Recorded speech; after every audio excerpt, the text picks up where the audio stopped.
Hello everyone, welcome to సువర్ణ ద్వీపం. ఈ వీడియోలో ఒక మంచి స్టోరీని విందాం. సుశీల, స్వామీజీ గారు ఆశ్రమం నుంచి ఇప్పుడే బయలుదేరారంట. అన్నీ సిద్ధంగా ఉన్నాయి కదా అంటూ గట్టిగా అరుస్తూ హడావుడిగా వరండాలోకి వస్తాడు చంద్రశేఖర్. వెండి పళ్ళాన్ని, వెండి చెంబులో మంచినీళ్ళని తీసుకొని అన్నీ రెడీగా ఉన్నాయండి అంటూ చంద్రశేఖర్ పక్కనే వచ్చి నిలబడుతుంది అతని భార్య సుశీల. చంద్రశేఖర్, సుశీల దంపతులు తమ కొత్త ఇంటి గృహప్రవేశం చేస్తూ ఉంటారు. రాత్రి గృహప్రవేశం చేసిన తర్వాత ఉదయాన్నే సత్యనారాయణ వ్రతానికి ఏర్పాట్లు చేస్తూ ఉంటారు. ఇంటి నిండా బంధువులతో ఇల్లంతా సందడిగా ఉంటుంది. చంద్రశేఖర్ గృహప్రవేశానికి ముందే రఘునందన్ స్వామీజీ దగ్గర ఆశీర్వాదం తీసుకొని తప్పకుండా తమ ఇంటి గృహప్రవేశానికి వచ్చి తమకి ఆశీర్వాదాలు ఇవ్వాలని కోరుతాడు. చంద్రశేఖర్ స్వామీజీకి పరమ భక్తుడని చెప్పాలి. రఘునందన్ స్వామీజీ రాష్ట్రంలో బాగా పేరున్న ఆధ్యాత్మికవేత్త. తన ప్రవచనాలకి చాలామంది ఆకర్షితులై ఆయనకి శిష్యులుగా ఉంటారు. చాలామంది విఐపీలు ఆయన భక్తులు. 200 ఎకరాల్లో విశాలంగా నిర్మించిన ఆశ్రమంలో చాముండేశ్వరి దేవి ఆలయాన్ని కూడా కట్టించి పెద్ద స్థాయిలో ప్రతిరోజు పూజలు జరిపిస్తూ ఉంటాడు రఘునందన్ స్వామీజీ. దేశ విదేశాల నుంచి స్వామీజీ ఆశ్రమానికి విరాళాలు వెల్లువలా వచ్చి పడుతుంటాయి. చంద్రశేఖర్ స్వామీజీ దగ్గరికి 3 సంవత్సరాల క్రితం వెళ్తాడు. ఆర్థికంగా దెబ్బతిన్న చంద్రశేఖర్ని నీకు త్వరలో మంచి రోజులు వస్తాయని స్వామీజీ ఆశీర్వదిస్తాడు. ఆ తర్వాత వారంలోపే చంద్రశేఖర్కి ఒక పెద్ద కాంట్రాక్ట్ వస్తుంది. దాంతో చాలా డబ్బులు మిగిలి ఆర్థికంగా తిరిగి బలంగా తయారవుతాడు చంద్రశేఖర్. బిజినెస్లో 2 ఏళ్లలోనే దాదాపు 100 కోట్లు సంపాదించుకుంటాడు. పెద్ద బంగ్లా కట్టి గృహప్రవేశం చేయబోతూ ఉంటాడు చంద్రశేఖర్. చంద్రశేఖర్కి ఒక్కగానొక్క కూతురు దాత్రి. ఈరోజు తను ఇలా గొప్పగా ఉండటానికి కారణం ఆ రోజు స్వామీజీ ఇచ్చిన ఆశీర్వాదమే అని చంద్రశేఖర్ బలంగా నమ్ముతూ ఉంటాడు. అప్పటి నుంచి ఏ ముఖ్యమైన నిర్ణయం తీసుకోవాలన్నా స్వామీజీ దగ్గరికి వెళ్ళి అతని సలహా తీసుకుంటూ ఉంటాడు చంద్రశేఖర్. రఘునందన్ స్వామీజీ కారు చంద్రశేఖర్ బంగ్లా ముందు ఆగగానే సుశీల, చంద్రశేఖర్ కారు దగ్గరికి పరిగెత్తుకుంటూ వెళ్తారు. స్వామీజీ కారు దిగగానే వెండి పళ్ళెంతో ఆయన కాళ్ళు కడిగి లోపలికి తీసుకువస్తూ ఉంటారు చంద్రశేఖర్ దంపతులు. హాల్లో సింహాసనంలో ఏర్పాటు చేసిన పెద్ద సోఫాలో స్వామీజీని కూర్చోమని చెప్పి, మీ రాకతో మా ఇల్లు పావనమైంది స్వామీజీ అంటూ చంద్రశేఖర్ ఆయన పక్కనే కూర్చుంటాడు. తన కూతురు దాత్రిని పిలుస్తాడు చంద్రశేఖర్. దాత్రి వెండి గ్లాసులో పాలు తీసుకొని వచ్చి రఘునందన్ స్వామీజీకి ఇచ్చి అతని కాళ్ళకి నమస్కరిస్తుంది. నా కూతురు దాత్రి స్వామీజీ అంటూ చంద్రశేఖర్ ఆమెని పరిచయం చేస్తాడు. కుందనపు బొమ్మలా ఉన్న దాత్రిని చూసిన స్వామీజీ తన మనసు నిగ్రహించుకోలేక ఉక్కిరి బిక్కిరవుతూ ఉంటాడు.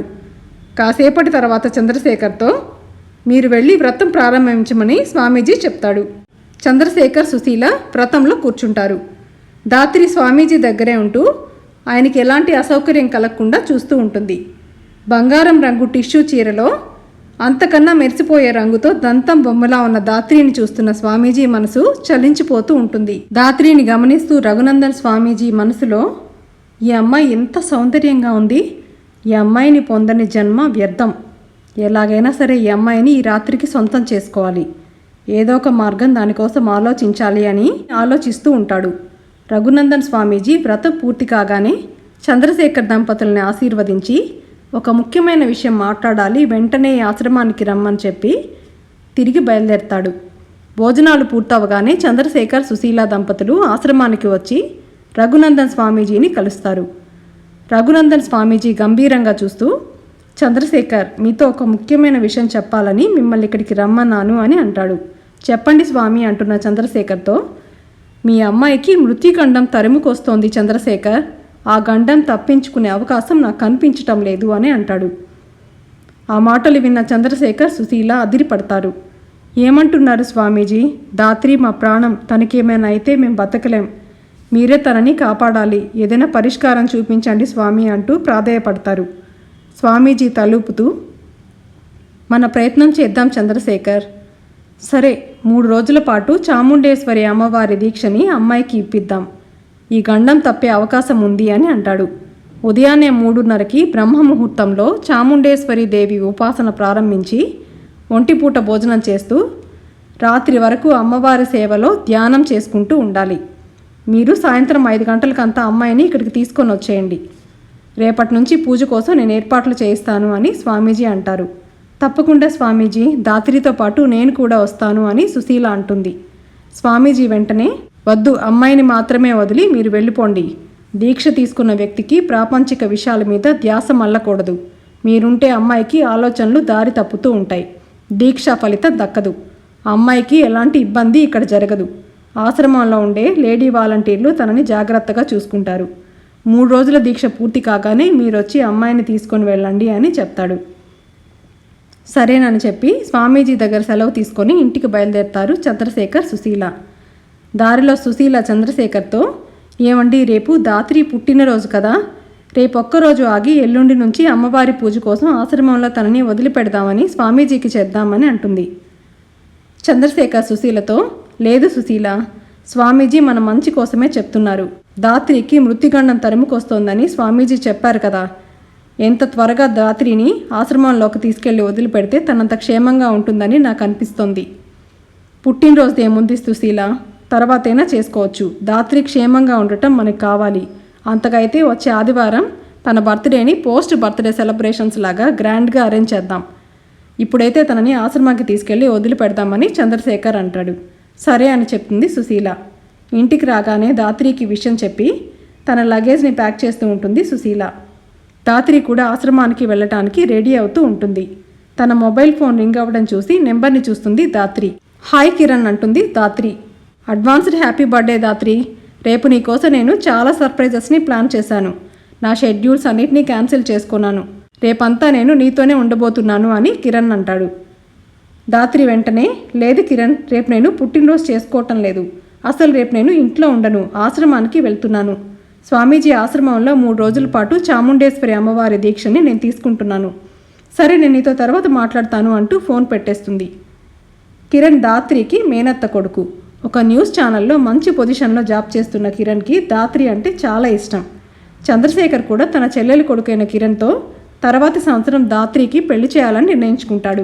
సాయంత్రం 5 గంటలకంతా దాత్రిని ఆశ్రమానికి తీసుకొచ్చి వదిలిపెడతారు సుశీల దంపతులు. స్టార్ హోటల్ సూట్ రూమ్లో ఉండే ఒక గదిని దాత్రి కోసం కేటాయిస్తాడు స్వామీజీ. స్వామీజీ శిష్యులు దాత్రిని ఆ గది దగ్గరికి తీసుకెళ్లి తనకి గది చూపిస్తారు. 6 గంటల సమయంలో లేడీ వాలంటీర్లు దాత్రి గది దగ్గరికి వస్తారు. స్వామీజీ పూజ దగ్గరికి మిమ్మల్ని రమ్మంటున్నారు. పూజకి సాంప్రదాయమైన దుస్తులు మాత్రమే ఇక్కడ ధరించాలి. మీకోసం స్వామీజీ ఈ దుస్తులు పంపించారంటూ ఒక పట్టు చీరని దాత్రికి ఇస్తారు లేడీ వాలంటీర్లు.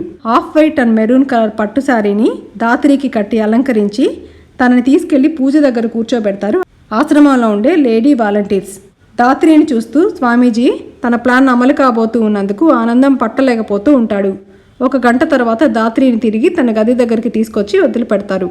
అమ్మవారి ప్రసాదం అంటూ ఒక పళ్ళెంలో చక్కెర పొంగల్ని తెచ్చి దాత్రికి తినమని ఇస్తూ, మీరు ఈ ప్రసాదం తిని రాత్రికి ప్రశాంతంగా నిద్రపోండి. ఉదయాన్నే 3 గంటలకి తిరిగి మిమ్మల్ని నిద్ర లేపుతారు. స్నానం చేసిన తర్వాత మీరు దేవి ఉపాసనకి వెళ్ళాలి అంటూ అక్కడి నుంచి వెళ్ళిపోతారు వాలంటీర్స్. అప్పుడే దాత్రికి కిరణ్ ఫోన్ చేయడంతో దాత్రి మాట్లాడుతూ ఉంటుంది. కిరణ్ దాత్రితో, దాత్రి, అట్లీస్ట్ ఇప్పుడు నీతో ఒకసారి మాట్లాడి వెళ్తాను. రేపటి నుంచి ఎలాగూ నువ్వు దీక్ష తీసుకుంటున్నానని చెప్తున్నావు అని అంటాడు.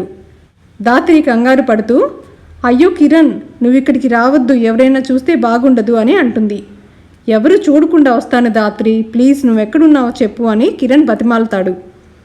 సరే కిరణ్ అంటూ దాత్రి ఆశ్రమంలో తనుంటున్న బ్లాక్, తన రూమ్ వివరాలని చెప్తుంది. సరే, నేను ఇప్పుడు ఆఫీస్లో ఉన్నాను. టైం 8 అవుతోంది. బయలుదేరి 1 గంటలో వచ్చేస్తాను. ఎవరూ చూడకుండా వస్తాలే దాత్రి, కంగారు పడకు. నీకు బర్త్డే విషెస్ చెప్పి నేను తీసుకొచ్చిన గిఫ్ట్ ఇచ్చేసి వెళ్ళిపోతాను, సరేనా అంటూ ఫోన్ పెట్టేస్తాడు కిరణ్. దాత్రి నవ్వుకుంటూ ఫోన్ పెట్టేస్తుంది. పక్కనే ఉన్న చక్కెర పొంగలి పళ్ళాన్ని చూసి కళ్ళకద్దుకొని తింటుంది దాత్రి. కాసేపటి తర్వాత తనకి మత్తుగా అనిపించడంతో అలాగే మంచంపై పడుకొని నిద్రపోతూ ఉంటుంది. టైం రాత్రి 9 గంటలు అవుతూ ఉంటుంది. కిరణ్ మెల్లగా ఆశ్రమం గోడ దూకి తన మొహానికి మాస్క్ పెట్టుకుంటాడు. దాత్రి గదివైపు ఎవరూ చూడకుండా వస్తూ ఉంటాడు కిరణ్. లోపలికి వచ్చిన కిరణ్ దాత్రి మంచం మీద నిద్రపోతూ ఉండడం చూసి తన దగ్గరికి వెళ్ళి దాత్రి అంటూ తనని పిలుస్తాడు. దాత్రి లేవకపోవడంతో కిరణ్కి అనుమానం వస్తూ ఉంటుంది. ఇంతలో ఎవరో తలుపు తీస్తున్న అలికిడి వినిపించి విశాలంగా ఉండే ఆ గదిలో ఒక మూల టేబుల్ వెనక్కి వెళ్ళి కిరణ్ దాక్కుంటాడు. దాత్రి గదిలోకి తెల్లని పంచ కుర్తా ధరించి స్వామీజీ వస్తూ ఉండడం చూసి షాక్ తింటాడు కిరణ్. స్వామీజీకి ఈ సమయంలో ఇక్కడేం పని అని కిరణ్ ఆలోచిస్తూ ఉంటాడు. అతని మనసు కీడి శంకిస్తూ ఉంటుంది. వెంటనే తన దగ్గరున్న వీడియో కెమెరాని ఆన్ చేసి దాత్రి మంచం వైపుగా సెట్ చేస్తాడు. స్వామీజీ కిరణ్ని గమనించకుండా దాత్రి మంచం పక్కనే ఉన్న డ్రెస్సింగ్ టేబుల్ దగ్గరికి వెళ్ళి పెర్ఫ్యూమ్ బాటిల్ని తీసుకొని స్ప్రే చేసుకుంటూ ఉంటాడు. దాంతో కిరణ్కి స్వామీజీ ఏం చేయబోతున్నాడో మెల్లగా అర్థమవుతూ ఉంటుంది. ఆ తర్వాత స్వామీజీ తన షర్టును విప్పి పక్కనే ఉన్న కుర్చీలో వేసి దాత్రి పక్కన పడుకోబోతూ ఉండటం చూసి కిరణ్కి కోపం కట్టలు తెంచుకుంటుంది. ఒక్క ఉదుటిన స్వామీజీ మీదకి దూకి వెనక నుంచి తనని బాధేస్తూ చేతులు వెనక్కి విరిచి పక్కనే ఉన్న దాత్రి చున్నీతో చేతులు కట్టేసి స్పృహ కోల్పోయే వరకు చిత్తగొడతాడు కిరణ్. ఆ దెబ్బలతో స్వామీజీ స్పృహ కోల్పోతాడు. అతన్ని అక్కడి నుంచి లాక్కెళ్ళి పక్కనే బాత్రూంలో పడేసి కమోడ్కి అతన్ని కట్టేసి తిరిగి రూమ్లోకి వస్తాడు కిరణ్. దాత్రిని లేపుతాడు. స్పృహలో లేని దాత్రిని బయటికి తీసుకెళ్ళడం సాధ్యం కాక ఆమె లేచే వరకు అక్కడే ఎదురు చూస్తూ ఉంటాడు కిరణ్. చాలాసేపటి తర్వాత దాత్రి నిద్రలేస్తుంది. కిరణ్ టైం చూస్తే 2:30 అవుతూ ఉంటుంది. తన ఎదురుగా కూర్చున్న కిరణ్ని చూసి ఉలిక్కి పడుతుంది దాత్రి. కిరణ్ నువ్వేంటిక్కడా అని దాత్రి ఆశ్చర్యపోతూ అడుగుతుంది. కిరణ్ జరిగిన విషయం అంతా దాత్రికి చెప్పి స్వామీజీని బాత్రూంలో కట్టేశానంటూ చూపిస్తాడు. దాత్రి భయంగా స్వామీజీ ఇలాంటి వాడు అనుకోలేదు కిరణ్, ఇప్పుడెలా? ఈ స్వామీజీకి చాలా పలుకుబడుంది, అతను నీ మీద పగపడతాడేమో అని అంటుంది. అతను నన్ను గుర్తుపట్టడు దాత్రి, నేను మొహానికి మాస్క్ వేసుకుని ఉన్నాను. అయినా సరే ఛాన్స్ తీసుకోకూడదు, వాడి సంగతి నేను చూస్తాను, ముందు మనం ఇక్కడి నుంచి బయటపడాలి పద అంటూ టేబుల్ మీద సెట్ చేసిన తన కెమెరాను తీసుకొని దాత్రితో పాటు బయటికి వస్తాడు.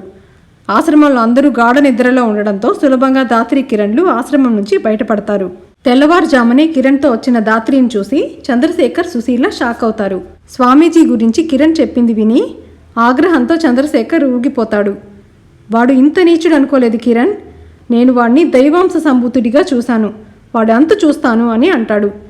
కిరణ్ చంద్రశేఖర్తో, మామయ్య తప్పు మనదే, అలాంటి స్వామీజీల్ని బాబాల్ని నమ్మటం చాలా బుద్ధి తక్కువ పని, మన గుడ్డి నమ్మకాన్ని వాళ్ళు అవకాశంగా తీసుకుంటారు.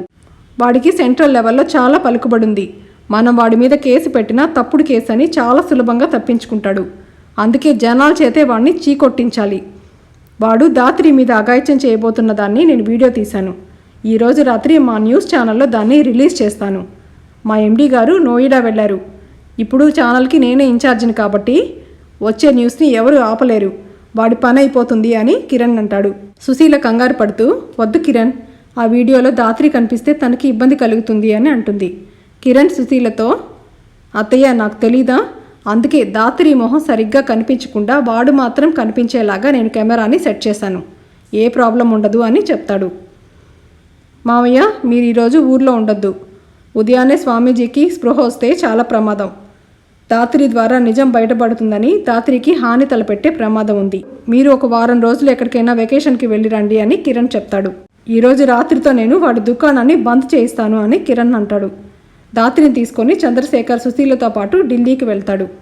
ఆ రోజు రాత్రి కిరణ్ తన న్యూస్ ఛానల్లో రఘునందన్ స్వామీజీ రాసలీలలు అంటూ ఎక్స్క్లూజివ్ న్యూస్ని రిలీజ్ చేస్తాడు.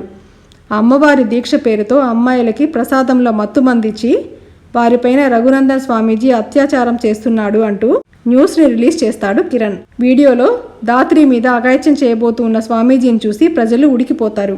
పెద్ద ఎత్తున జనాలు ఆశ్రమానికి వచ్చి స్వామీజీ ఆశ్రమం మీద రాళ్లతో దాడి చేస్తూ ఉంటారు.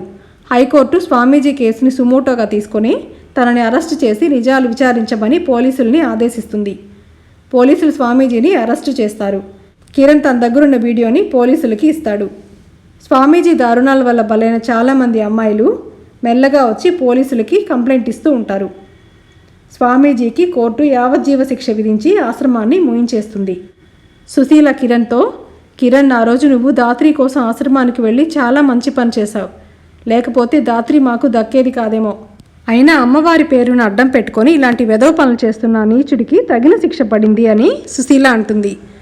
అదే సంవత్సరం చంద్రశేఖర్ దాత్రి కిరణ్ల పెళ్లికి ముహూర్తాన్ని పెట్టిస్తాడు. ఒక మంచి ముహూర్తాన దాత్రి కిరణ్ల పెళ్లి జరిగి ఇద్దరూ ఒక్కటవుతారు. మీకు ఈ స్టోరీ నచ్చితే లైక్ చేయండి, వీలైతే మీ ఫ్రెండ్స్ అండ్ రిలేటివ్స్కి షేర్ చేయండి. మరిన్ని మంచి స్టోరీస్ వినడం కోసం మీ ఛానల్ని సబ్స్క్రైబ్ చేసుకోండి. Thanks for watching.